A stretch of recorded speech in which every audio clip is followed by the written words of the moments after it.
Қордайда архив қызметкерлері көптен күткен жаңа ғимарат қолданысқа берілді. Заман талабына сай салынған мекеме іші де қажетті техникалармен жабдықталған дейді мамандар.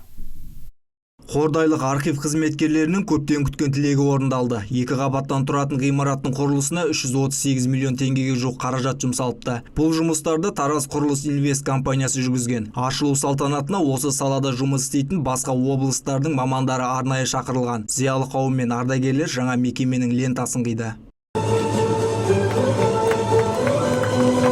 Құрметті архив қызметкерлері, архивте сақталған құнды құжаттарсыз ғылымның, мәдениет пен білім беру саласының тіпті мемлекеттің дамуы мүмкін емес екендігі өздеріңізге мәлім. Яғни ел тарихын қалыптастырудағы еңбектеріңіз орасан екені бәрімізге анық. Баға жетпес құнды қазына болып табылатын тарихи мәдени мұраларымызды сақтаудағы сіздердің еңбектеріңіз әрқашан жемісті болсын.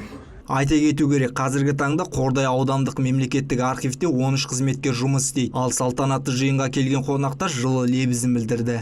Біз міне бүгін тамаша бір тарихи оқиғаның куәсі болдық. Бізде Қазақстан Республикасында қабылданған архив 2025 кешенді бағдарламасына сәйкес осы еліміздің барлық өңірлерінде облыстық, аудандық деңгейдегі типтік архивтерді салу мәселесі көтерілген болатын. Міне соның бірінші алғашқы қарлығашы осы бүгін біз ашылуына келіп қатысып куәсі болған Қордай аудандық мемлекеттік архивінің ғимараты болып табылады.